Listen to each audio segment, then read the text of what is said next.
Lakes, ponds, and rivers are an important resource in Burnsville, but managing water quality in a suburban environment is a challenging issue.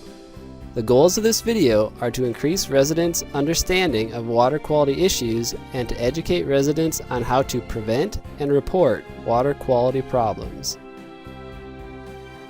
The city of Burnsville is a part of 3 watersheds. Most of the city's surface water and stormwater drain to the Minnesota River, represented by the tan areas on the map. The green area in southwest Burnsville drains to the Credit River. The orange area around Lake Alamagnet drains to the Vermilion River. Surface water and stormwater navigate through the city by traveling through a network of storm drains and underground storm sewer pipes. The storm sewer system is separate from the wastewater pipes that collect sewage from homes and businesses. There are 185 miles of storm sewers and 6,500 storm drains in the city. The storm sewers are represented by the green lines on the map. As surface water and stormwater navigate through the city, it also makes stops in numerous ponds, lakes, and wetlands. There are more than 350 ponds, lakes, and wetlands that receive stormwater runoff in Burnsville. Burnsville is covered by a large amount of impervious surfaces, such as roads, driveways, and rooftops, which do not absorb rainwater or snowmelt. When it rains, these surfaces direct water runoff into storm drains, where it makes its way through the storm sewer pipes into lakes, ponds, and wetlands. This stormwater runoff is the source of the majority of our water pollution. With 30 to 50% of residential areas typically being impervious surfaces, that means that there are a lot of areas that can create runoff when it rains. This can result in high volumes of stormwater runoff, but for the most part, the water itself is not the biggest problem. We have developed a great system to move stormwater and prevent flooding. The biggest problem is what ends up in the runoff water. There are quite a few things that end up in stormwater runoff that can be bad, like chemicals, sediment, and road salt, but the biggest problem comes from phosphorus. So where does the phosphorus in stormwater runoff come from? Phosphorus is in soil, fertilizer, grass clippings, leaves, and other organic material.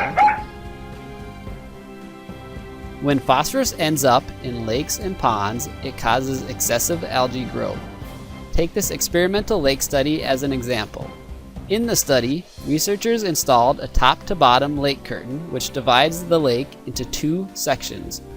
On one side, they added common nutrients like carbon and nitrogen. On the other side, they added carbon, nitrogen, and phosphorus. The side with phosphorus turned green with algae, while the other side, without phosphorus, remained clear.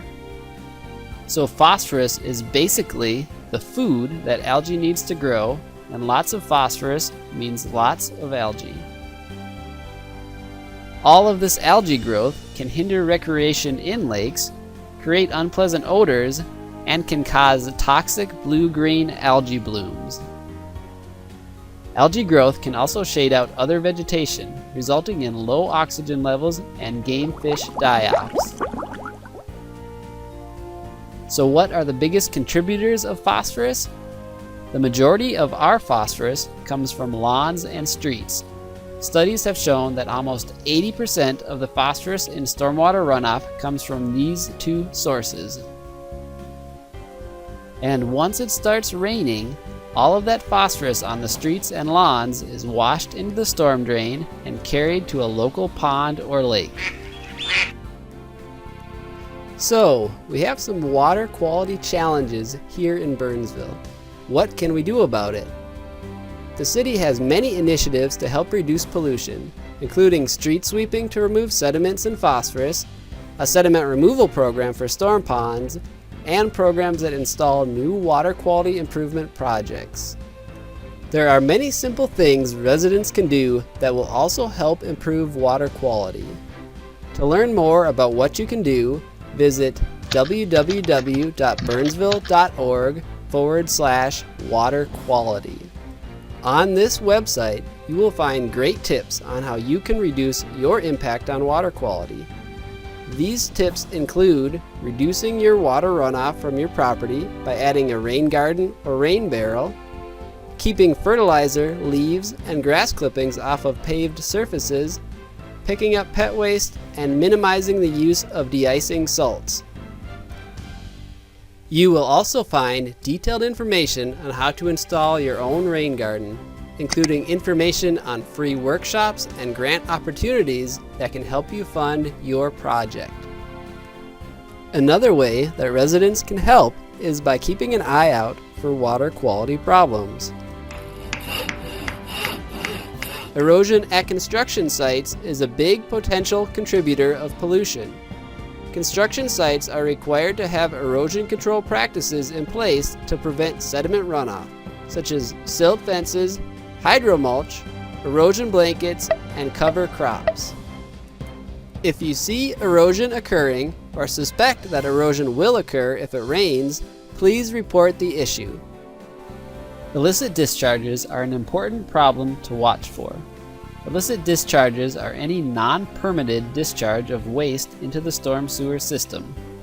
This can be through direct or indirect dumping of waste, or from illegal pipe connections from private property sites to the storm drain pipes. There are many different sources of illicit discharges.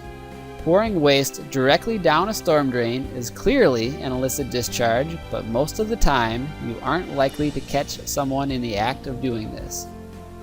You are more likely to come across signs that an illicit discharge has occurred.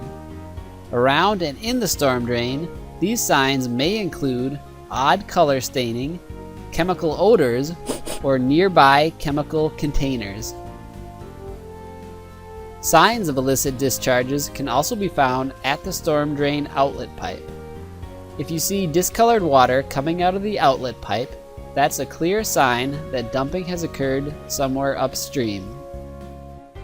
If you see any of these signs of illicit discharges, report it immediately. If the issue is an immediate risk to human health, contact 911. Otherwise, you can report the issue to the Public Works Department by phone or through the online service request tracker.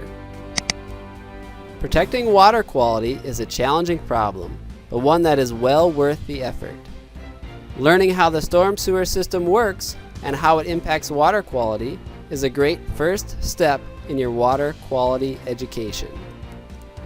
Please continue your efforts to improve local water quality by making simple changes to your daily life that keep phosphorus, sediment, grass clippings, chemicals, or other materials from ending up in lakes and ponds. Learn more about how you can help at www.burnsville.org/water quality.